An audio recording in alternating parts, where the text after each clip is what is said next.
Hallo, liebe Motorrad-Online-Zuschauer. Wir sind euch noch ein Video schuldig geblieben.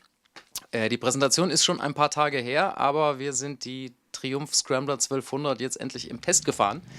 Das Bildmaterial, das ihr also seht, kommt von der Präsentation vom Hersteller. Wir haben die Maschine in Frankreich getestet. Den Test findet ihr auch im aktuellen Heft und ich wollte euch noch ein paar Sachen zu dem Motorrad so mitgeben. Also die Scrambler 1200 ist ja die jüngste Ergänzung in dem Triumph Classic Line-Up, das jetzt auch schon ganz schöne Modellvielfalt angenommen hat.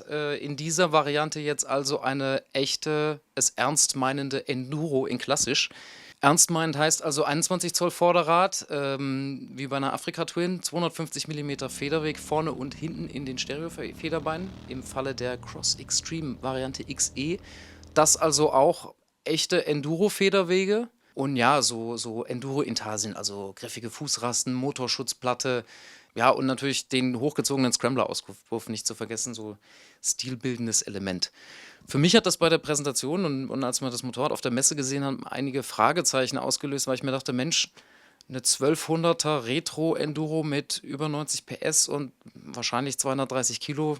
Wir wissen jetzt, es sind 227. Das hat die Welt nicht gebraucht. Also dachte ich im Vorfeld. Aber wie das so ist mit Vorurteilen, ist es oft gut, wenn man sie in der Realität auf Wahrheit überprüft. Und ich muss sagen, ich bin da schlussendlich doch zu einem anderen Schluss gelangt. Mir hat das Motorrad echt viel Spaß gemacht. Das kann man festmachen als erstes mal am Fahrverhalten. Also das ist ein sehr großes Motorrad, ein sehr ausgewachsenes Motorrad, auch ein hohes Motorrad. Also kleinere Fahrer sind da, wenn man ehrlich ist, ausgeschlossen. Sollten sich vielleicht zumindest die Cross-Country XC-Variante angucken, die etwas niedriger ist. Diese hier ist hoch, diese hier ist lang und diese hier ist auch nicht leicht. Wie gesagt, 227 Kilo. Aber in Fahrt ist das Fahrverhalten eigentlich super leicht und super harmonisch für so ein großes Motorrad. Also die rollt ganz locker und flüssig dem großen Vorderrad hinterher, nutzt schön, gut gedämpft, aber schlussendlich doch weich die langen Federwege. Ist also neutral und relativ handlich, breiter Lenker für so schmale Räder, relativ handlich für so ein großes Motorrad. Also es stellt sich da so ein flüssiges, segelndes Fahrverhalten ein, das einfach ja, wahnsinnig harmonisch wirkt. Also es besteht ja die Gefahr, dass mit so langen Federwegen echt das Fahrverhalten einfach schlecht ist, weil zu viel Bewegung, zu viel Schaukelei. Und das ist also selbst ein bisschen höhere Tempi bei dem Motorrad gar nicht der Fall. Fährt wirklich schön. So, dazu passt der Motor, der eigentlich bekannt ist aus Truxton, Bonneville, Bobber und Ähnlichen. Also hier in dieser Ausbaustufe von uns mit 89 PS gemessen. Das ist eine sehr gute, verwertbare Leistung für die Klasse. Der Motor geht ganz geschmeidig, schon ab tiefsten Drehzahlen ans Gas, hat durch den Hubzapfenversatz einen schönen bollernden Klang, warm und weich. Also auch das passt super dazu. Der hat auch richtig Drehmoment. Also man kann es gut fliegen lassen mit dem Ding. So. Das passt, hat auch Drehfreude. Also der Motor ist eigentlich in allen Lagen schön, läuft in allen Lagen schön, sehr, sehr angenehm.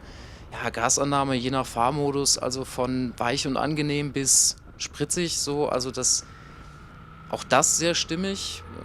Kupplung, Getriebe, alles weich und ausgewogen und mit so einem soliden Gefühl. Also das ist insgesamt eine wahnsinnig runde Sache. So, dazu passt auch die Elektronik. Also in dem von uns getesteten Modell ist jetzt eine IMU-Sensorelektronik verbaut, schräglagenabhängiges ABS, Traktionskontrolle. Auch das regelt alles wahnsinnig weich und gut. Also auch da keine Vorwürfe. Bremsen, Brembo Radial und Radialbremszylinder.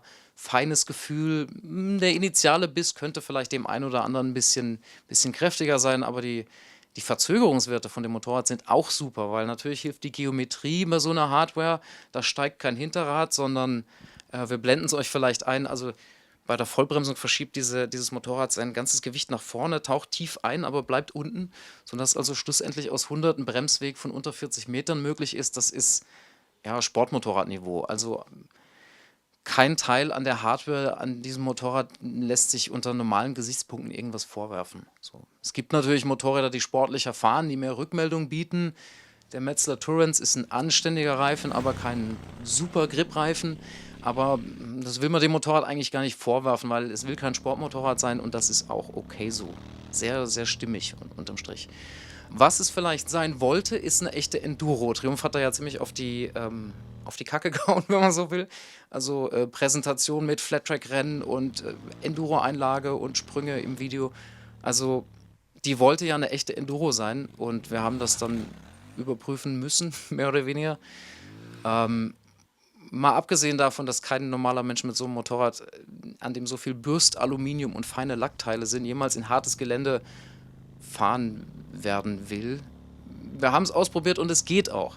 Also so ein großes Rad führt auf Schotter schön, große Kreiselkräfte, fährt stabil. Der Motor ist schön weich, es gibt Fahrmodi für Offroad und man kann auch die Traktionskontrolle abschalten. Und die langen Federwege sind auch gut, also man kann auch springen damit und sie steckt also wirklich auch ein Table weg, alles schön und gut. Aber schlussendlich ist es so, also das wird, glaube ich, kein Mensch ernsthaft mit so einem Motorrad wollen. Und dann ist es auch so, als Straßenmotorrad fühlt sich das leicht und gut an. Als Geländemotorrad, der Schwerpunkt ist zu hoch. Es ist ein bisschen kopflastig. Also ja, es geht auch mehr, als man denkt, aber will man das, macht das Spaß? Weiß ich nicht. Ich nicht, muss jeder für sich entscheiden. Vielleicht noch ein Wort zur Verarbeitung. Das ist ja kein günstiges Motorrad, aber für 14.500 € ist die Verarbeitung also wirklich ja, mindestens dem angemessen. Also Schweißnähte, Materialien, Bürstaluminium, tausend nette kleine Details. Also wirklich auch, wie man das von den Klassik-Triumphs kennt, sehr, sehr liebevoll und sehr, sehr, sehr, sehr schön. Also keinerlei negative Auswirkungen, dass sie wie alle Klassik-Triumphs aus Thailand kommt. So kein Problem. Außer vielleicht an unserem Testmotorrad war der Tacho leicht schief. Ob Einzelfall oder nicht, müsst ihr euch dann bei einer eventuellen Probefahrt angucken. Einziger echter Kritikpunkt, der Scrambler-Auspuff heizt sich in der Stadt sehr auf und schmort dann so ein bisschen das rechte Fahrerknie. Das ist konzeptbedingt. Da nutzt auch der Hitzeschild nichts. Mich hat es ein bisschen genervt, aber da dachte ich mir, mein Gott, wer schön sein will, muss leiden. Für mich also, um ein Fazit zu ziehen, ein tolles Straßenmotorrad. Ein Motorrad, mit dem ich nicht ins Gelände will, aber ja, Geschmackssache. Ein Motorrad, das sehr, sehr harmonisch ist und eigentlich dem man nichts vorwerfen kann. So irgendwie was ganz Neues, doch so eine Retro-Enduro, die es ernst meint. Für mich eigentlich eher eine einfache Reise-Enduro in schön. Das ist mein Fazit. Damit bedanke ich mich fürs Zuschauen. Wenn ihr Wünsche, Kritik und Anregungen habt, schreibt es uns in die Kommentare. Wenn ihr euch freut, lasst uns einen Daumen da. Ansonsten danke fürs Zuschauen und bis zum nächsten Mal. Ciao.